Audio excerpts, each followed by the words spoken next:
সময়ের সাথে সাথে মানুষের রূপ, গুণ, রুচি সবকিছুরই পরিবর্তন হয়। হ্যালো এভরিওয়ান, আসসালামু আলাইকুম সবাইকে। কেমন আছেন সবাই? আশা করি সবাই ভালো আছেন। আলহামদুলিল্লাহ, আল্লাহর রহমে আমরাও ভালো আছি। আজ সকাল ১০টার দিক থেকে ভিডিওটি শুরু করেছি। তো ওই দিক দিয়ে ডাল আর ময়দা নিয়ে আসছিল, সেটাও আমি ঢেলে নিয়েছি। সকাল ১০টার দিক থেকে আজকে আমি দুপুরের রান্নাটা শুরু করে দিয়েছি। এখানে ডাল চটচটি করব, তার জন্য সব কিছুই রেডি করে নিয়েছি। বয়স হওয়ার সাথে সাথে রূপ, গুণ, রুচির সবকিছুরই পরিবর্তন নিয়ে আসে একসময়। বিয়ের আগে রূপবতী হলেও বিয়ের পরে সেটা নষ্ট হয়ে যায়। বিয়ের আগে গুণী না হলেও বিয়ের পরে গুণী হতে হয়। মানুষও কি অদ্ভুত, তাই না? বিয়ের আগে রূপ চাই, বিয়ের পরে গুণ চাই। একটা মেয়ের বিয়ের পরে রূপের থেকে গুণের বেশি প্রয়োজন। ঠিক বলেছি না আপুরা? বললাম না, বয়সের সাথে সাথে অনেক সময় রুচির পরিবর্তন আসে। তো এই ডাল চটচটিটা বিয়ের আগে আমার একদমই পছন্দ ছিল না। কিন্তু বিয়ের পরে আমার হাসব্যান্ডের যেহেতু পছন্দ, বারবার ওকে রান্না করে দিতে দিতে একসময় আমারও পছন্দ হয়ে গেছে। তো এখন এটা আমার খুবই পছন্দের একটা খাবার। দিক দিয়ে পাঁচমিশালি সবজি রান্না করব, তার জন্য সবজিগুলো সব কেটে নিলাম। এদিকে বেগুন কেটে নিয়েছি, পটল কেটে নিচ্ছি। পাঁচমিশালি সবজির মধ্যে গাজরটা দিলে খুবই ভালো লাগে, কিন্তু গাজর ছিল না তাই দিতে পারিনি। এদিকে আমি মূলা কেটে নিয়েছি আর পেঁপে কেটে নিচ্ছি।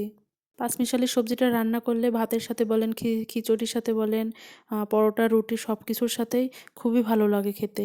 এখন অব্দি যে আপু ভাইয়ারা আমার ভিডিওটি দেখছেন তাদেরকে অসংখ্য ধন্যবাদ। প্লিজ লাইক, কমেন্ট ও সাবস্ক্রাইব করে পাশেই থাকবেন। সাবস্ক্রাইব করে পাশে থাকা বেল বাটনটি অন করে দিবেন, যাতে করে আমি ভিডিও দেওয়ার সাথে সাথে আপনার মোবাইলে ভিডিওটি পৌঁছে যায়, আপনি আপনার সুবিধা মতো দেখে নিতে পারেন। ওদিক দিয়ে আমি বেগুন চাকা চাকা করে কেটে নিয়েছি। বেগুন চপ করব, তার জন্যে বেগুনটা কয়েকদিন ধরে ফ্রিজে ছিল, তার জন্য একটু কালো কালো হয়ে যাচ্ছে। তার জন্য ভাবলাম তাড়াতাড়ি করে খেয়ে ফেলতে হবে।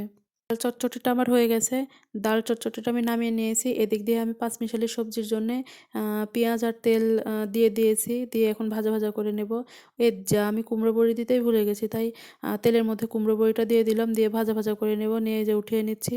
কুমড়ো বড়ি দিয়ে তরকারি রান্নার জন্য যেহেতু আমি তেল দিয়েছিলাম পরিমাণ মতো, কিন্তু কুমড়ো বড়ি দেওয়ার সাথে সাথে তেলটা সব চুষে নিয়েছে। তো আবারও আমি তেল দিয়ে দিয়েছি। এখানে আমি পাঁচফোড়ন দিয়ে দিয়েছি, জিরা দিয়ে দিয়েছি।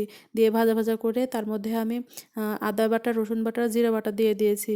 দিয়ে এটা আমি ভালোভাবে কষিয়ে নিব। নিয়ে মরিচ গুঁড়া আর হলুদ গুঁড়া দিয়ে দিলাম। পরিমাণ মতো লবণও দিয়ে দিয়েছি। দিয়ে এটা আবার ভালোভাবে কষিয়ে নিব। নিয়ে পরিমাণ মতো পানি দিয়ে দেব। মশলাটা যত ভালোভাবে কষাবেন ততটা তো তরকারি টেস্টি হবে। তো এই তো আমি সবজিগুলো সব দিয়ে দেব এখন। তরকারির কালারটা যে কি দারুণ লাগছিল তার কি বলবো। তো আমি ঢেকে ঢেকে কষিয়ে নেব, নিয়ে রান্না করে নেব। কিছু সময় ধরে সবজিটা কষাবো। কষানোর পরে এই যে আমি এখন ঝোলের জন্য পানি দিয়ে দিচ্ছি। বেশি পানি দিব না, অল্প একটু পানি দেব। দিয়ে ঠিকঠাক মতো বলক উঠে গেছে আর সবজিটাও সিদ্ধ হয়ে গেছে। এখন আমি এর মধ্যে কুমড়ো বড়ি দিয়ে দিব। কুমড়ো বড়িটা ভেঙে ভেঙে নিয়েছি।